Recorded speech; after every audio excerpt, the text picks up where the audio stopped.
السلام علیکم ورحمۃ اللہ وبرکاتہ۔ الحمد للہ رب العالمین، والصلاة والسلام علی سید الانبیاء والمرسلین وعلی آلہ واصحابہ اجمعین، اما بعد۔ اعوذ باللہ من الشیطان الرجیم، بسم اللہ الرحمن الرحیم۔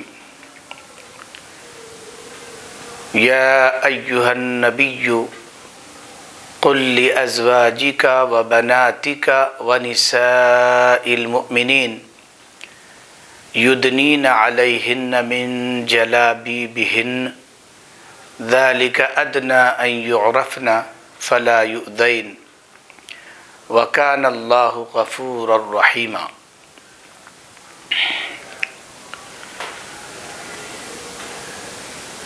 تمام تعریف اس اللہ کے لیے ہے جو سارے عالم کا پروردگار ہے، بڑا مہربان نہایت رحم والا ہے، روز جزا کا مالک ہے۔ ہم اسی کی عبادت کرتے ہیں اور اسی سے مدد طلب کرتے ہیں۔ درود و سلام ہو جناب نبی کریم سرور دو عالم صلی اللہ علیہ وسلم کی ذات اقدس پر، جن کی زندگی کا لمحہ لمحہ ساری انسانیت کے لیے بہترین اسوہ اور نمونہ ہے۔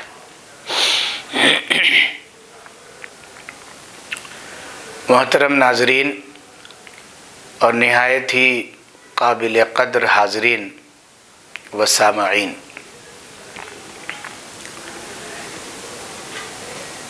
قرآن کریم کی جو آیت میں نے ابھی آپ کے سامنے تلاوت کی ہے، یہ سورہ احزاب کی آیت نمبر 59 ہے۔ اللہ تعالیٰ اس آیت میں ارشاد فرماتے ہیں کہ اے نبی صلی اللہ علیہ وسلم، تم اپنی بیویوں، اپنی بیٹیوں اور مسلمانوں کی عورتوں سے کہہ دو کہ وہ اپنی چادریں اپنے اوپر جھکا لیا کریں۔ اس طریقے میں اس بات کی زیادہ توقع ہے کہ وہ پہچان لی جائیں گی تو ان کو ستایا نہیں جائے گا، اور اللہ بہت بخشنے والا بڑا مہربان ہے۔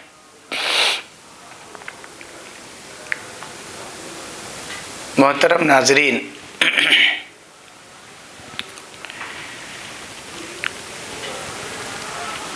اللہ تعالیٰ نے جتنے بھی احکام انسانوں کے لیے اور خاص کر مسلمانوں کے لیے عطا فرمائے ہیں، غور سے اگر دیکھیں تو ان تمام احکام میں، ان تمام ہدایتوں میں ہزاروں حکمتیں اور ہزاروں مصلحتیں پوشیدہ ہیں۔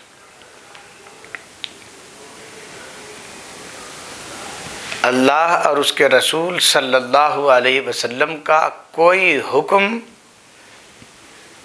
اور ان کی کوئی ہدایت حکمت اور مصلحت سے خالی نہیں ہے۔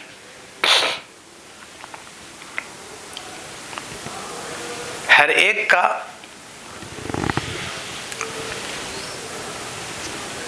مکمل طور پر نفع مقرر ہے، فائدہ مقرر ہے۔ ہر ہدایت پاکیزگی پر مشتمل ہے۔ آپ یہ کہہ سکتے ہیں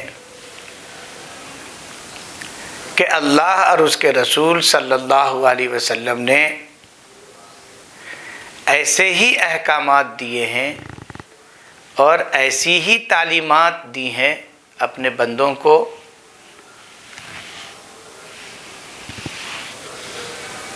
جن احکامات پر اور جن ہدایتوں پر عمل کے نتیجے میں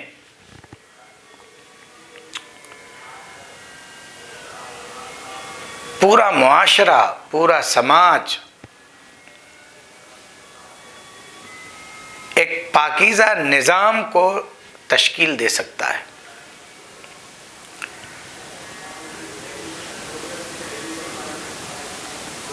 ایک پاکیزہ اور صالح معاشرہ وجود میں آ سکتا ہے۔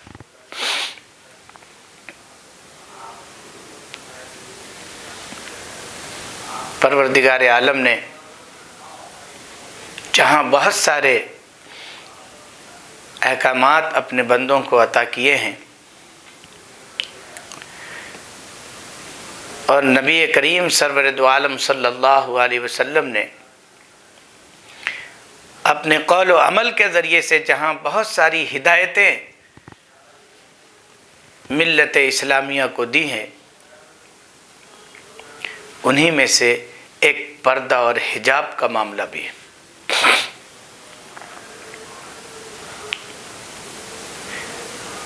جس پردے اور حجاب کو اس وقت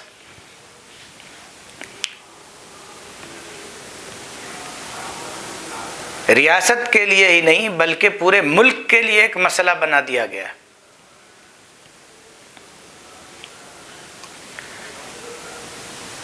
حالانکہ یہ حکم ایک مخصوص حکم کی حیثیت سے ہے۔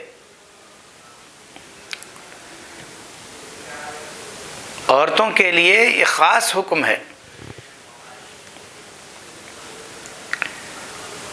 کہ وہ اپنی حفاظت کے لیے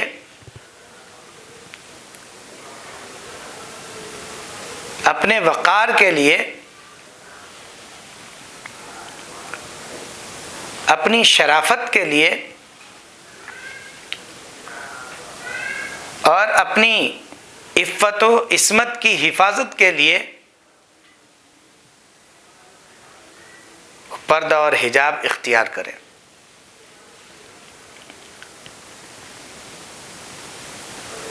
دختران ملت، خواتین ملت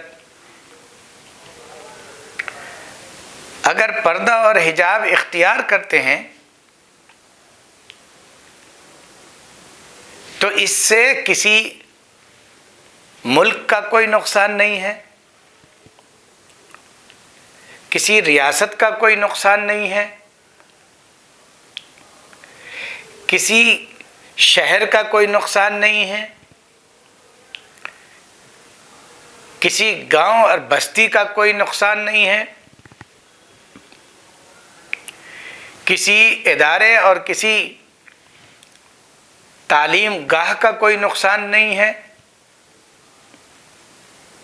اسکول اور کالج اور یونیورسٹی کا کوئی نقصان نہیں ہے،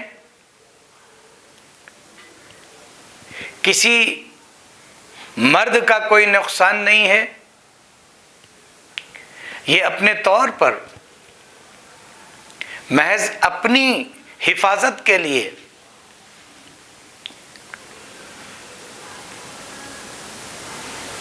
دختران ملت حجاب اور پردے کو اختیار کرتی ہیں۔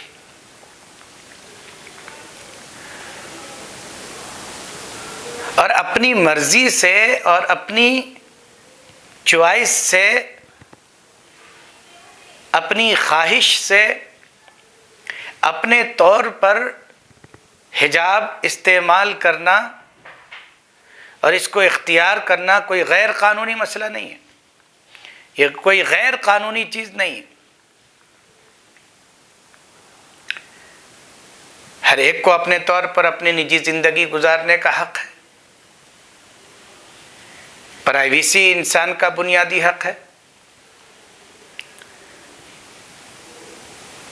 کسی انسان کے پرائیویسی پر اگر کوئی حرف آتا ہے تو وہ اپنی عزت نفس کی خاطر وہ دوسروں سے جھگڑا مول لے لیتا ہے۔ وہ مقدمہ دائر کر سکتا ہے۔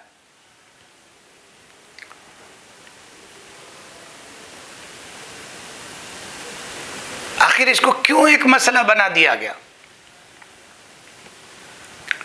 برسہ برس سے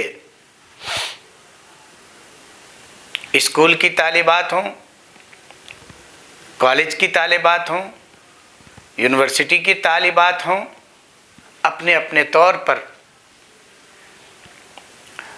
وہ حجاب اور پردے کو استعمال کر رہی ہیں، اور مسلم بچیاں اور مسلم طالبات اور خواتین اس لیے استعمال کر رہے ہیں کہ ایک تو یہ کہ اس کی حفاظت کا مسئلہ ہے، دوسری بات یہ کہ پروردگار عالم کا حکم ہے۔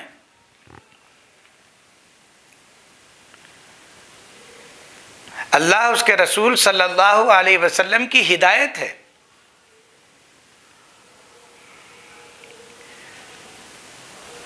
اور ہر ایک کو جمہوری اور سیکولر ملک کے اندر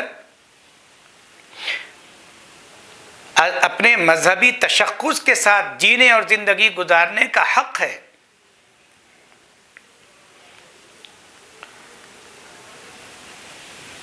لیکن اس کے باوجود حکومت کرناٹک نے اس پر پابندی عائد کر دی اور پورے ملک کے اندر اس کو ایک تنازع کا اور اختلاف کا مسئلہ بنا دیا گیا۔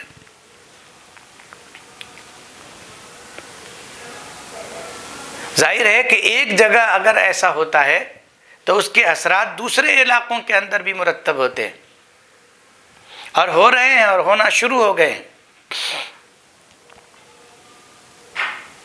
پردے کو اور حجاب کو ایک شک کی نگاہ سے اور مذہب کے پہچان کے حوالے سے جانا جا رہا ہے۔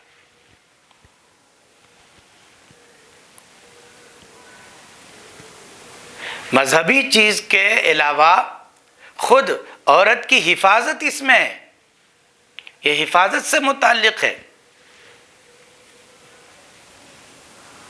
دوستو، آپ جان سکتے ہیں کہ اس وقت اور سمجھ سکتے ہیں کہ اس وقت ہمارے ملک کا جو حال ہے اور جس انداز میں منافرت ہر طبقے کے اندر پھیلائی جا رہی ہے، اس کے پیچھے مقصد کیا ہوگا، راز کیا ہوگا؟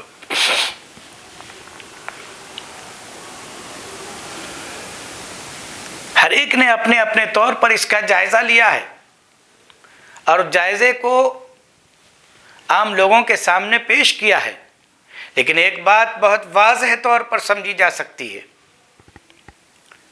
کہ فرقہ پرست طاقتیں جو اس ملک کو بانٹنا چاہتی ہیں، جو اس ملک کو ٹکڑے ٹکڑے کر دینا چاہتی ہیں، جو اس ملک کے اندر فرقہ واریت کا زہر پھیلانا چاہتی ہیں، انہوں نے یہ ایشو اور یہ مسئلہ اسی لیے ظاہر کر دیا اور اسی لیے اس کو ایک تنازع کی شکل دے دی کہ اس ملک کے اندر پھر سے ہندو مسلم کے اعتبار سے ایک فرقہ واریت کا زہر پھیلایا جا سکے، ایک منافرت پیدا کر دی جائے۔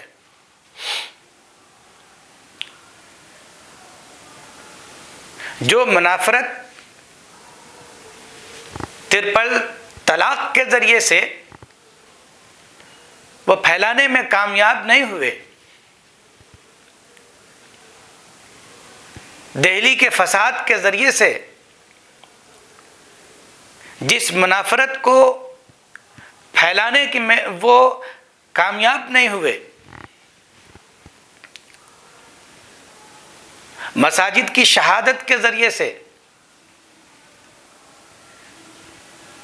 جن منافرت کا ماحول گرم کرنے میں وہ کامیاب نہیں ہوئے،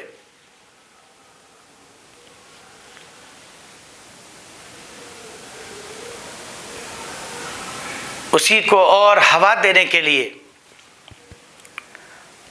اور منافرت کے ماحول کو مضبوط اور مستحکم کرنے کے لیے، ملک کے چپے چپے میں اس کو فروغ دینے کے لیے حجاب کے تنازع کو کھڑا کر دیا گیا ہے۔ بہت امن کے ساتھ، بہت سلامتی کے ساتھ، بہت اطمینان کے ساتھ اسکولوں میں، کالجوں میں، یونیورسٹیوں میں مسلم طالبات اور مسلم بچیاں اپنی مذہبی شناخت کے ساتھ، اپنے حجاب اور پردے کے ساتھ وہ تعلیم حاصل کر رہی تھی۔ لیکن کیوں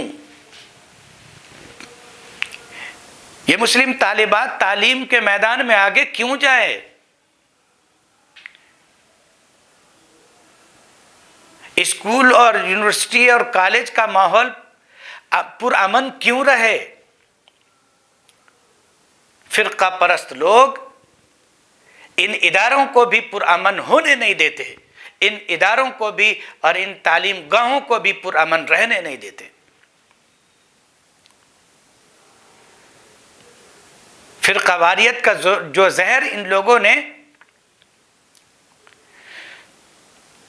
سیاست کے ذریعے سے پھیلانا شروع کیا ہے، گاؤں گاؤں، قریہ قریہ کے اندر جو زہر پھیلا رکھا ہے، ہمارے ہندو بھائیوں کے دلوں کے اندر جو منافرت کا زہر جو ہے داخل کیا ہے اور بیج بو دیا ہے، وہ تعلیم گاہوں کے اندر بھی اس طرح کے جذبات پیدا ہو جائیں، تعلیم گاہ بھی منافرت کا مرکز بن جائے، اسی لیے حجاب کو بہانہ بنایا گیا۔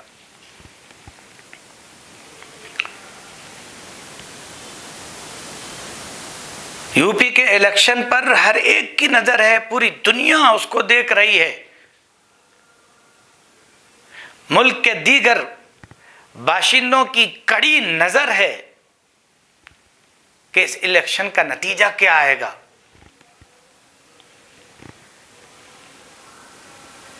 لوگوں کی توجہ کو ہٹا دینا اور دوسری طرف ان کی توجہ کو بانٹ دینا، یہ بھی حجاب اور پردے کو مسئلے کو کھڑا کرنے کا ذریعہ بنا۔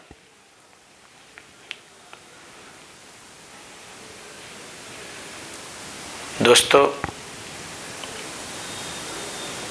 اس وقت حال یہ ہے،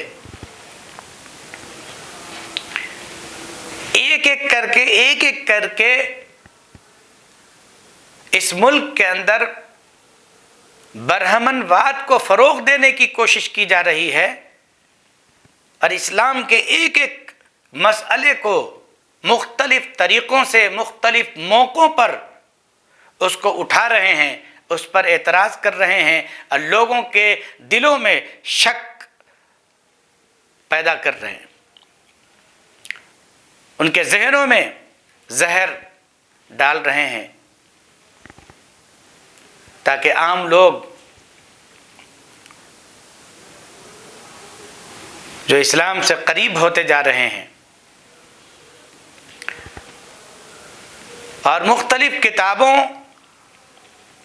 اور مختلف حالات کے بنا پر جن ہندو بھائیوں کے ذہن میں ہزاروں شکوک و شبہات تھے، ان کے وہ شکوک و شبہات ختم ہو رہے ہیں، اور وہ اسلام اور مسلمانوں کو جان رہے ہیں، اور ان کی ایک اچھی پہچان ان کے سامنے واضح ہو رہی ہے۔ تب یہ فرقہ پرست لوگ چاہ رہے ہیں کہ ان کے دلوں میں پھر سے وہ زہر بھر دیا جائے۔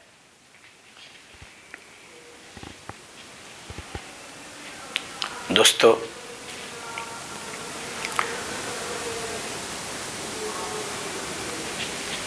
حجاب اور پردے کا مسئلہ مذہبی اعتبار سے سوچنے کے بجائے اس کو انسانی اعتبار سے جائزہ لے کر دیکھیے کہ یہ بحیثیت انسان ایک عورت کی سب سے بڑی ضرورت ہے۔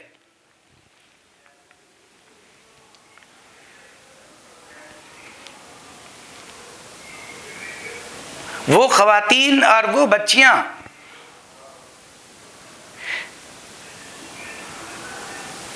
جن کے یہاں پردے کا کوئی رواج نہیں ہے اور جن کے یہاں حجاب کا کوئی دستور نہیں ہے یا وہ اس کو فالو نہیں کرتے، وہ لوگ بے چینی اور بے قراری کے شکار ہیں۔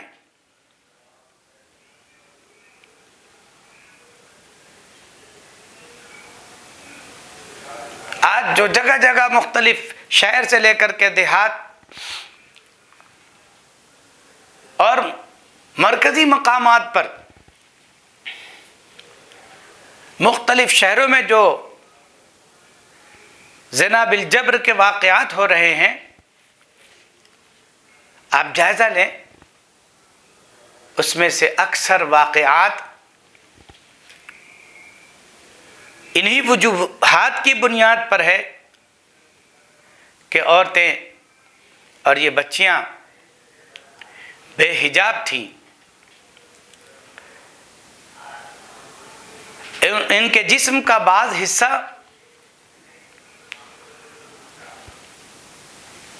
دوسروں کو اپنی طرف مائل کرنے والا تھا۔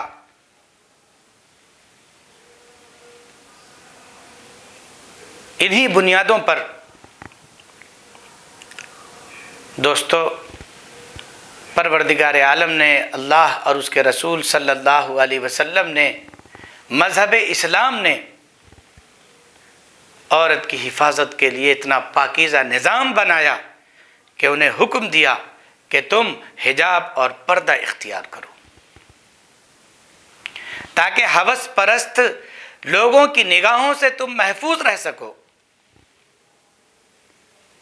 جن کے ذہنوں میں غلط خیال پنپ رہا ہے، جن کے دلوں کے اندر برائی کے جذبات موجود ہیں، تمہیں باپردہ دیکھ کر وہ اپنے اس ارادے سے باز آ جائیں اور تمہاری عزت اور آبرو محفوظ ہو۔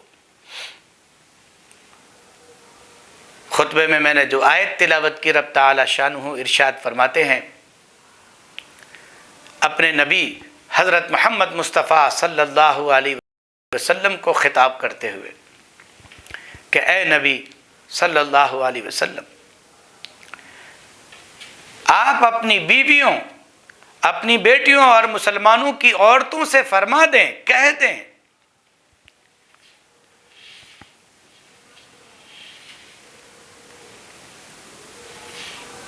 کہ وہ اپنی چادریں اپنے سروں کے اوپر سے ڈال لیں اور اپنے آپ کو چھپا لیا کریں، وہ پردہ اختیار کریں۔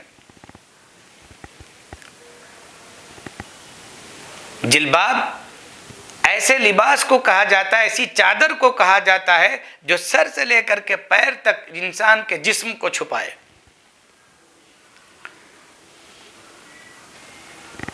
اس حکم پر عمل کرنے کے نتیجے میں کیا ہوگا؟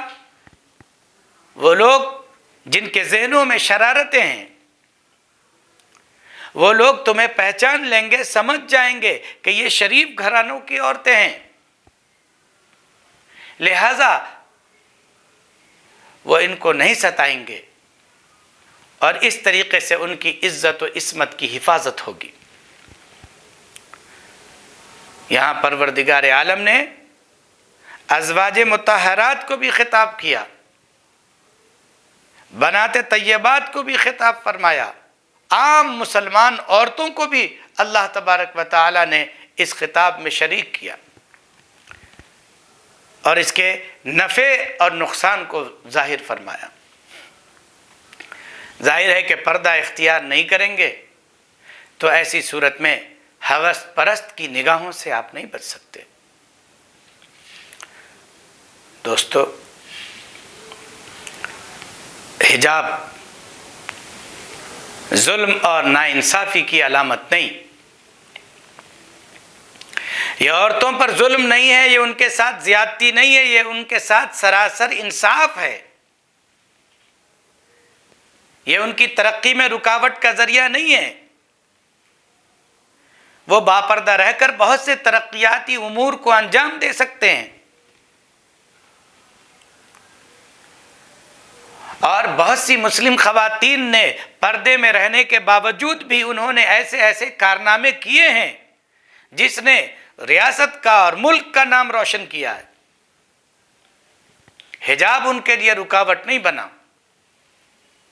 بلکہ یہ حجاب ان کے لیے اور زیادہ عزت نفس کا ذریعہ بنا، ان کے ترقی کا ضامن بنا۔ دوستو، حجاب کے ذریعے سے عورتوں کی، بچیوں کی حفاظت مقصود ہے، ان پر ظلم اور ان پر زیادتی مقصود نہیں۔ انہیں قید کرنا منظور نہیں، مقصود نہیں، بلکہ اس سے مکمل طور پر اس کے ذریعے سے، حجاب کے ذریعے سے حفاظت مقصود۔ دوستو، پروردگار عالم نے حجاب کا حکم دے کر اپنے بندوں کو یہ بتلا دیا ہے کہ اے مردو، تمہاری نگاہ ان عورتوں کے اوپر نہ پڑے، اور اے عورتوں، تم بھی اپنی نگاہ کو پست رکھو۔ مردوں کو بھی پست نگاہ رکھنے کی ہدایت دی گئی اور عورتوں کو بھی نگاہ جھکا کر رکھنے کی ہدایت دی گئی۔ اس میں اشارہ اس بات کی طرف بھی ہے کہ تمہاری زندگی تقوی اور پرہیزگاری سے آراستہ ہو، غیر غلط طریقے تمہارے اندر موجود نہ ہو، غیر غلط جذبات تمہارے اندر موجود نہ ہو، تم بد نگاہی سے اپنے آپ کو بچا سکو، غیر محرم عورتوں کے اوپر تمہاری نگاہ نہ پڑے۔ مرد کی عزت جس طرح ان کی عزت ہے، عورتوں کی عزت ان کی عزت ہے۔ تو حجاب عورتوں کے وقار کی علامت ہے، ان کے ترقی کا ذریعہ ہے، ان کی حفاظت کا سبب ہے۔ میں نہیں سمجھتا ہوں کہ حجاب اگر عورتوں کی ترقی، عورتوں کی حفاظت اور ان کے وقار کا سبب ہے تو کسی ملک کو اور کسی حکومت کو اس پر اعتراض ہونا چاہیے، اور پھر اس کے ذریعے سے تعلیمی اداروں کا ماحول گندا کرنا چاہیے۔ نہیں اور ہرگز نہیں۔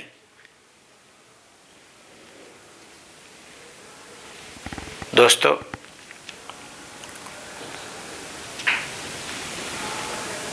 روئے زمین پر بہت ساری ایسی چیزیں ہیں جو بے اہم ہیں یا بے قیمت ہے یا اتنی اہم نہیں ہے یا اتنی قیمتی نہیں ہے، تو اس کی حفاظت کا بھی اتنا بہترین انتظام نہیں کیا گیا ہے، ان کو کھلا چھوڑ دیا گیا ہے۔ لیکن جس چیز کی قیمت ہے یا جس چیز کی زیادہ اہمیت ہے، اس کی مکمل طور پر حفاظت کا بندوبست کیا گیا ہے۔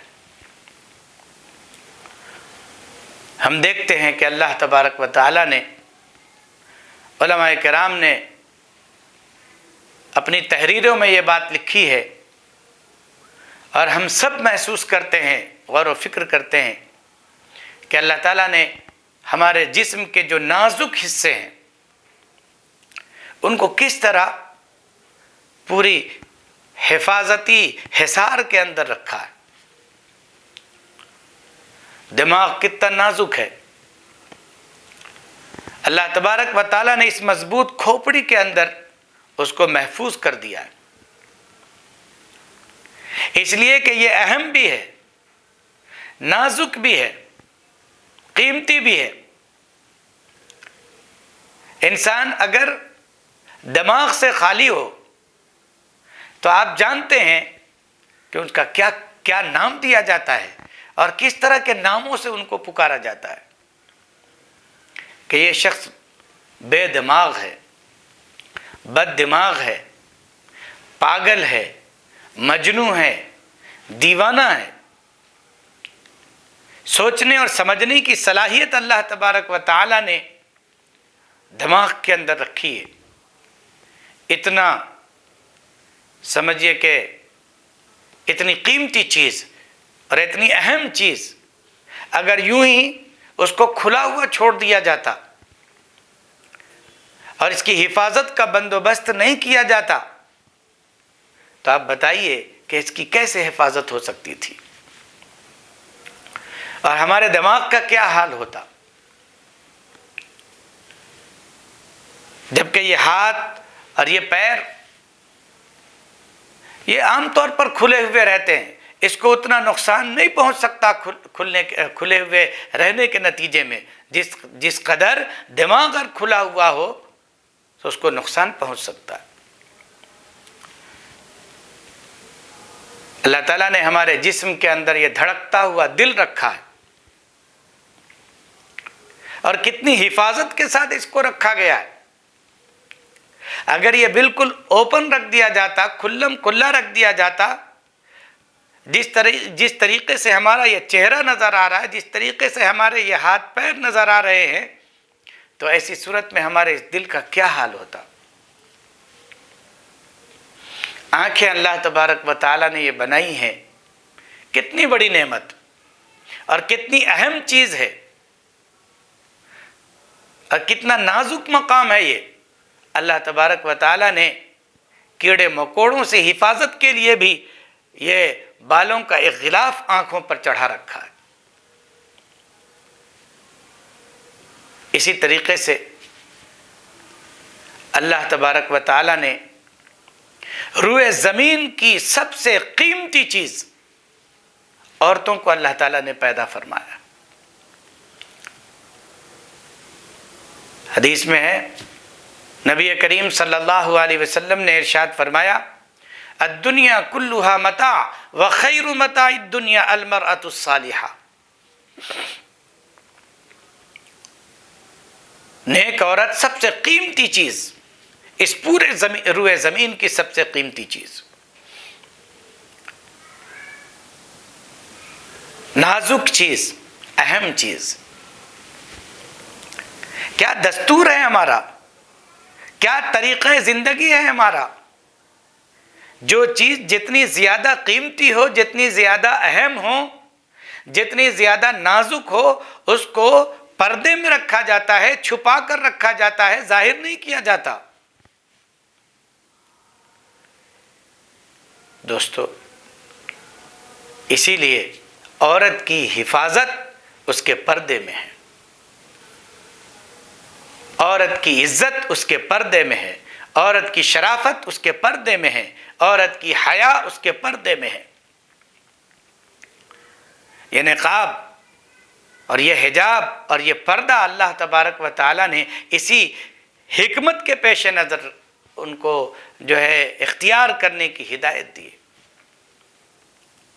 تاکہ ان کی شرافت کا پتہ چلے۔ دوستو، ہمارے پاس ہیرے موتی جواہرات ہیں، سونا چاندی ہے، زیورات ہیں، روپیہ پیسہ ہے، ہم اس کی کس طرح حفاظت کرتے ہیں؟ کیا ہم اس کو یوں ہی کھلا ہوا اپنے گھر کے باہر چھوڑ دیتے؟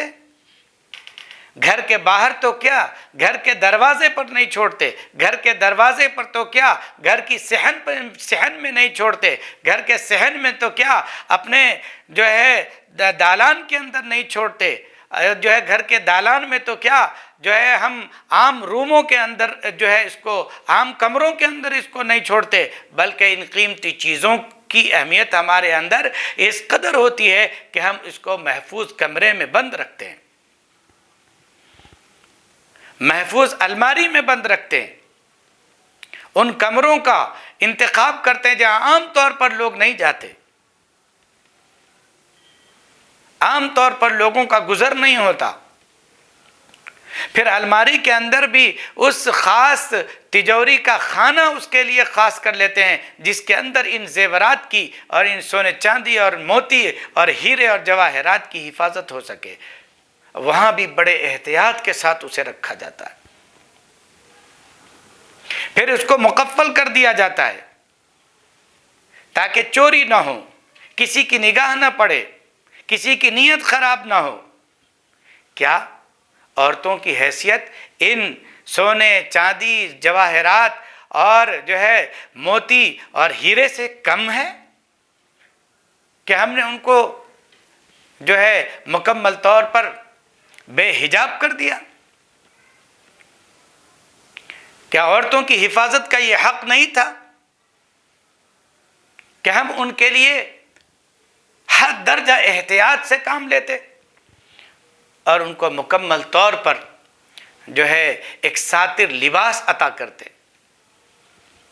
آج جو بچیاں اور جو طالبات اپنے جسم کو چھپانے کے لیے ساتر لباس پہن رہی ہیں تو اعتراض ہو رہا ہے. اللہ الصمد، کہاں گئی ہماری ذہنیت؟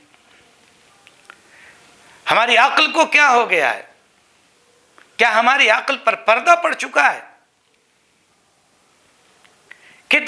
کتنی زیادتیاں اور کتنا استحصال نہیں ہو رہا ہے، کتنی زیادتیاں نہیں ہو رہی ہیں عورتوں کے ساتھ. جگہ جگہ گینگ ریپ، اغوا، عصمت ریزی، طرح طرح کے واقعات آئے دن جو ہمارے سامنے پیش آتے رہے ہیں، اور آج ہم حجاب کے اوپر روک لگا رہے ہیں.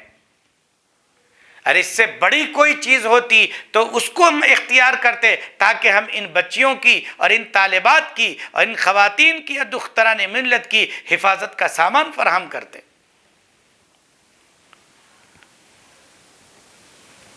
جہاں پایا ہم نے عورتوں کو کھلونا بنا کر رکھ دیا. شاید زمانے جاہلیت کا دور پھر سے واپس آ رہا ہے، یا ہم نے جاہلیت کے زمانے میں قدم رکھنا شروع کر دیا ہے. اللہ الصمد، اس سوچ سے اور اس فکر سے اور اس نظریے سے باہر آنے کی ضرورت ہے. عورتوں کو، بچیوں کو وہ مقام دیجئے جو ان کا حق ہے.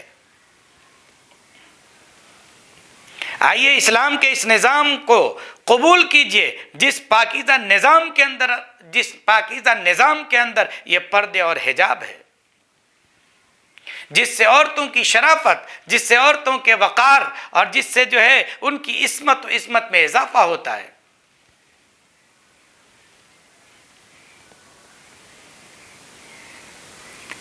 ان کی عزت کرنا سیکھیے. کم از کم اس نظریے سے تو دیکھنے کی کوشش کیجئے کہ جو بچیاں یا جو طالبات اسکول اور کالجوں اور یونیورسٹیوں میں پڑھ رہی ہیں، یہ یقیناً آپ کے لیے غیر ہوں گی، لیکن شاید انہی میں ہماری جو ہے بیٹیاں ہوں، شاید انہی میں ہماری بہن ہوں. ان کے اوپر ہماری سوچ کا کیا اثر پڑے گا؟ دوستو، عورت کا وجود چونکہ پرکشش ہے، مرد جلد ان کی طرف مائل ہوتا ہے. اللہ تبارک و تعالی نے اسی لیے ان کی حفاظت کے لیے یہ انتظام فرمایا. اس میں حفاظت ہے اور سراسر حفاظت ہے. پردہ، حجاب عورتوں کا وقار ہے، اس کی عزت ہے، لہٰذا اس کی قدردانی کیجیے. یہ ترقی میں رکاوٹ کا ذریعہ نہیں ہے. اگر ہمارے اس ملک کے اندر ہم یہ چاہتے ہیں کہ ہماری بہو بیٹیوں کی، دختران ملت کی حفاظت ہو سکے تو ان کو ان کے مطابق پردہ اور حجاب کرنے دیجیے. ان کے لیے حجاب اور پردے کے ساتھ ترقی کی راہوں کو ڈھونڈیے اور تلاش کیجیے اور مواقع فراہم کیجیے. پہلے ہی تعلیمی اعتبار سے کورونا کے دوران تعلیمی اعتبار سے ہم بہت جو ہے ہماری شرح خواندگی بہت نیچے گر گئی ہے، پست ہو گئے ہیں ہم. برائے مہربانی ان بچیوں کو پڑھنے دیجیے، ان کو آگے بڑھنے دیجیے.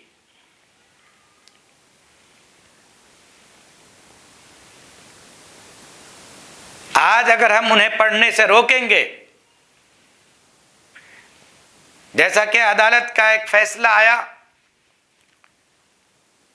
کہ جب تک اس سلسلے میں کوئی لازمی فیصلہ نہ دیا جائے تب تک مذہبی لباس اختیار نہ کریں، جب تک یہ طالبات کیا کریں گے؟ کیا ان کو کالج میں اور یونیورسٹی میں آنے نہیں دیں گے؟ ان کی تعلیم کے نقصان کا ذمہ دار کون ہوگا؟ ایسا فیصلہ کرنے والے اس تعلیم کے نقصان کے ذمہ دار ہوں گے۔ ان بچیوں کا مستقبل اگر تباہ و برباد ہوا تو وقت اور زمانہ آپ کو معاف نہیں کرے گا۔ خدا را اس طرح کے فیصلے مت کیجیے۔ ہر ایک کو پوری آزادی کے ساتھ پڑھنے دیجیے۔ دیش پڑھے گا تو دیش آگے بڑھے گا، شاید یہی ہمارا نعرہ ہے۔ تعلیمی اعتبار سے انہیں کمزور کرنے کا مطلب یہ ہے کہ آپ طالبات کو نہیں، آپ دیش کو کمزور کرنا چاہتے ہیں۔ ویسے بھی بہت یعنی مختلف طریقوں سے ہم نے دیش کو کمزور کر دیا ہے۔ کم از کم حجاب اور پردے کو تو ایک تنازع کی حیثیت مت دیجیے۔ دوستو، اس روئے زمین پر ہم اللہ کے بندے ہیں، اور اللہ کے بندوں پر یہ لازم ہے کہ وہ اپنے پروردگار عالم کے بنائے ہوئے قانون کو اختیار کرے اور اس روئے زمین پر اسی قانون کے مطابق زندگی گزارے۔ ان عورتوں کے حجاب اور پردے کا مسئلہ بھی اسی سے متعلق ہے۔ پروردگار عالم نے یہ قانون ان کو عطا کیا ہے، یہ ہدایت انہیں دی ہے، یہ تعلیم انہیں دی ہے، لہذا آپ اس سلسلے میں ان کے لیے رکاوٹ مت بنیے، بلکہ ہو سکے تو اپنے خالق کو پہچانیے، اپنے مالک کو پہچانیے اور اس کے احکام کی حکمتوں کو جانیے، اس کی مصلحتوں کو جانیے۔ آپ کو اسی کے ذریعے سے ایک راستہ مل جائے گا۔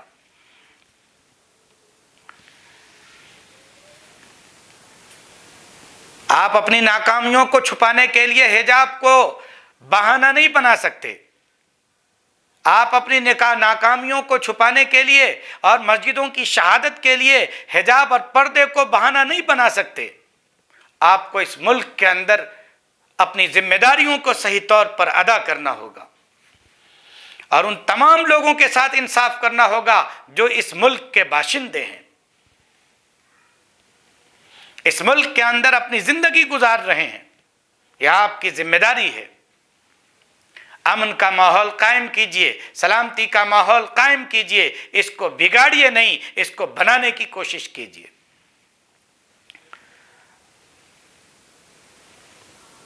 اللہ تبارک و تعالی ہم تمام کو کہنے سننے سے زیادہ اس پر توجہ دینے کی توفیق نصیب فرمائے، اور تمام برادران ملت سے میں یہ کہنا چاہوں گا کہ اللہ اس کے رسول صلی اللہ علیہ وسلم نے جو احکام دیے ہیں ان احکام میں ہزاروں حکمتیں اور مصلحتیں ہیں۔